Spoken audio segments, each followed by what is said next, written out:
Hey, it's Xavier with our Mercedes-Benz of the Woodlands. I want to show you how to adjust the settings on the ease and entry feature on a Mercedes GLC 300. And what it does is once you turn off the car and you open the door, it'll slide the seat back, roll the steering wheel up, just to make it easier to get in and out of the car. And to adjust it, you're going to go to roll over to settings. And then you have assistance, vehicle. I already clicked on vehicle, so you go to vehicle. And then you have a list of options here. You go to comfort. Let me see, try to get that comfort. And then here's the ease and entry and exit feature. And then here's where you could actually adjust it. So you could maybe just do the steering wheel go up or the seating or both. So right now it's off, and then just to turn it off and on, simple as that. Oh, there you go.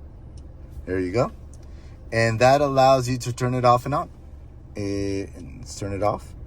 If you have any questions on that, feel free to reach out to me. Thank you for watching.